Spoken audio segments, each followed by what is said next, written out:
Good morning, everyone. Tina Spalding Trance Channel here today for day 14 of our, things are popping up on my screen here, day 14 of our 40 days and 40 nights with Jesus. This is our morning session, so let's see what Jesus has to say to us this morning.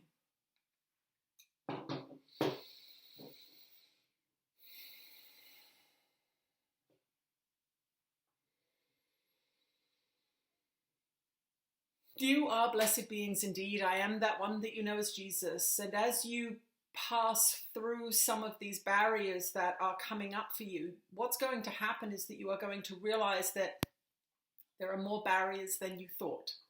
The barriers that you come up against, whether it be an unwillingness to do the exercises that we are suggesting, or an unwillingness to share the material that we have asked you to do, these barriers are barriers of belief. When you want to do something, but you don't do it, what you are experiencing is the difference between spirit and conditioned mind.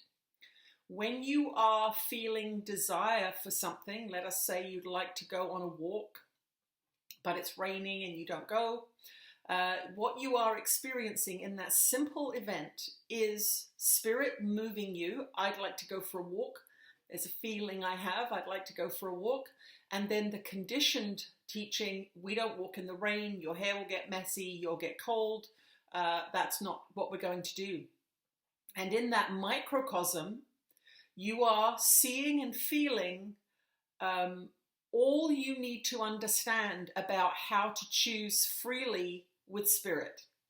Spirit will always guide you by a feeling of interest or curiosity, or that looks lovely, I think I'll go over there, that person looks interesting, I want to talk to them. It will always be from attraction. It will not be from aversion. Aversion comes from the conditioned mind.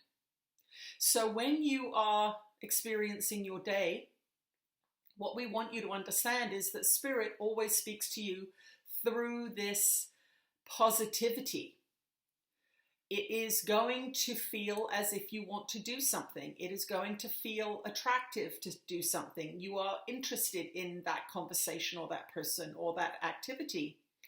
And when you listen to that guidance, you are following a map. You are following a map that is being given to you and read out to you, so to speak, by your guides and teachers. There is this idea that feelings are yours. There is this idea that ideas are yours. Well, some of them are, but a lot of them are coming from your guides and teachers saying, go to that coffee shop today. There's somebody in there that you really want to meet, or that we think would be great for you to meet. And so you might go to your normal coffee shop, and then you think, no, I'm going to go over here. Now, very few of you would say that you have an intimate, conscious contact with your guides and teachers. But that is exactly what's happening in that circumstance. We are, and your guides and teachers are, able to influence you in small ways that do not go against your free will. So when you have that small inner guidance, oh, I'm going to go over here today instead, it feels positive. It doesn't feel negative about the normal coffee shop. It feels positive about the other coffee shop. We're ignoring the current coffee shop. We're going towards the less commonly visited coffee shop. When you have these kinds of events happen, then you are following the blueprint of your life, which is going to take you, with assistance from your guides and teachers, towards that which is beneficial to you. Now, whatever's beneficial to you may be an experience that you need to have to deconstruct some beliefs and ideas that you hold as truth that aren't truth. So not all experiences that you're drawn to are positive ones. This is something that is confusing for many people. You might be attracted to somebody who ends up not being the ideal partner for you, or having a relationship that is less than ideal, but you needed to see something about yourself that this other person brings out in you. Perhaps they are a bit aggressive or bullyish, and you need to see that your boundaries are not strong enough and that you do not stand strong in your power and your sovereignty. And when you've been through the relationship and you come out of the other side, if you can see what benefited you in that relationship, then you are not bitter and twisted by it. If you are in projection, which means you are blaming the other person for the disastrous relationship, then you will not get the lesson. You are pushing the lesson onto them, saying they're guilty, I'm innocent. This is what the ego likes to do. So what we want you to understand is that you are always being guided to the best event for you. Everything works together for good. And Spirit does not say, don't go over there. It says, come over here. Conditioned teachings say, we don't do that. We don't like that. That's wrong. You're bad. Spirit does not do that. So whenever you're in a state of unknowing or not knowing what direction to go in, get quiet and ask yourself, what is my preference here? What is my preference here? Oh, it's definitely over here. It's not over there. This has fear and some other things going on which I don't like the feel of. So for example, you may have a job that you don't like, and you may be putting out to the universe that you would like to have a different kind of employment. And lo and behold, don't you get fired, or doesn't the company cut back on your on their employees and you are removed from that position?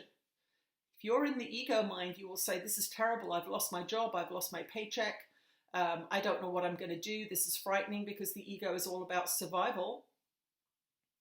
But if you're in spirit, you say, you know what? This is actually in alignment with the prayers that I have been speaking for several months now.